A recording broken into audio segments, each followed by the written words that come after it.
Job done, wasn't it, tonight? Yeah, very professional. Unfortunately, the sending off kind of killed the game for everybody.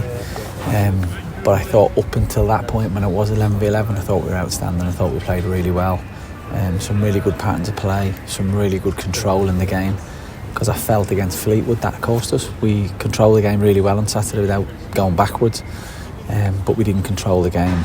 By the end of the game, we ended up just being a little bit direct. So that was really important, something we talked about before the game. And Ted Bishop again reaping the benefits of making that late run into the box. Brilliant. And again, huge credit to Teddy. Put huge credit to the staff, because they're the sessions we put on. That's what we work on.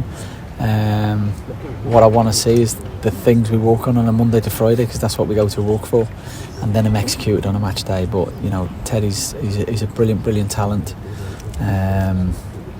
Really valued player at the club, as they all are. But I keep saying to the guys, you're judged on end product. When you're playing in them middle to final tours, it's about end product. I spoke to Tash about it on Saturday.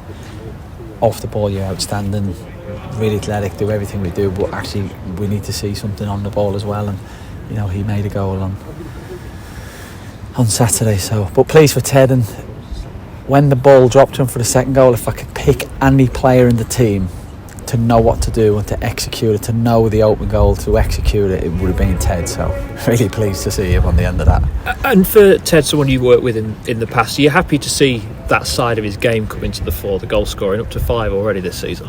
Yeah, brilliant. Look, Teddy, Tash, Max, Lass, any of the lads that play in midfield, final third, that is what you're judged on. Final third, key passes, goals, assists, making things happen. Final third entries, all the things that you want to see. So when people are signing players, when people are looking at players, the first thing I always say is, right, what are his stats, what do they look like? Obviously at certain levels, money dictates who you can have and who you can't have, but that's what. So a fella rang me a couple of weeks ago about a player, without naming names. Love him, really like him. Said to the agent, love him, I'm a huge fan. Right, brilliant, let's go. No, his stats are horrendous, there's nothing at the end of it. Oh, no good to me. The sending off, obviously, as you mentioned, changed the game, but did you feel second half that you got what you want out of it in terms of being in control and limiting their opportunities? Yeah, the big thing I wanted to see was discipline from the group. I didn't want to see 10 players getting carried away, everybody trying to score a goal, everybody trying to be a hero. And what we said to them was about being patient. We really felt if we worked the ball on one side and came back out the other side, we really felt it produced spaces because the midfield three was pushing over. Then we made them change again in the second half. And what we said to him was, at 2-0, you don't need another goal. God forbid if you concede, you still don't need another goal. We said the same at Oxford. We're saying the same things all the time. But if you're patient and keep playing and keep probing, I promise you the goal will come to you, because eventually it'll open up. And it did in the end. And a huge thing. I was probably the happiest I've been when that third goal went in, because that is straight off the training ground. Centre half stepping in, out to the wide man, won't go into the detail, boy, and then a run from the pocket, striker across the front. So that was really pleasing for me tonight, that we're starting to really see what we're working on. And for Jovan, first goal for Lincoln City, and a bit of a frustrating start to his loan spell at Brackley, and that'll probably do him the world of good, won't it? I hope so. He's a great kid, got bags of talent, can be inconsistent, which you get at that age, but something that's really important. We think long and hard about who comes with us, who gets on the bench if they deserve it, and just because he's not getting in somewhere else, sometimes with that frustration, it's a pat on the back, come with the first team, experience what it looks like, and although you're not getting games somewhere else, let's see what you can do actually on a really big stage and a lovely stadium. And I thought when he came on, he was outstanding, looked like a real good player. Now if he can take that to his loan club, he'll have no problems. But great experience for him tonight.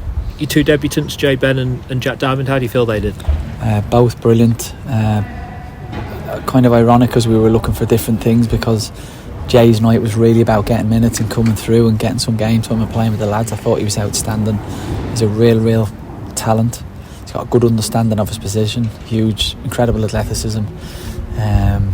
Just needs to find out, there's bits at the end with 2-0 up, the game's over, taking too many touches, putting himself in trouble. So just recognising what the game really likes. Don't get bored of keeping the ball, don't get bored of having 600 touches at the back when the game's over.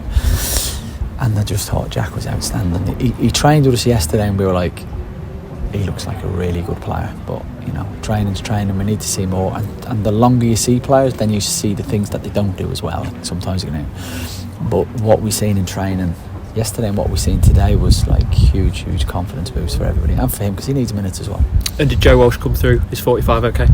Yeah, and I actually thought he was outstanding. I thought he looked like a real experienced, mature leader on the pitch, and so really pleased. He's had a really tough time, and what people don't appreciate or understand is how mentally draining that can be when you're injured and you're giving your all and things don't work out. So really pleased for him tonight.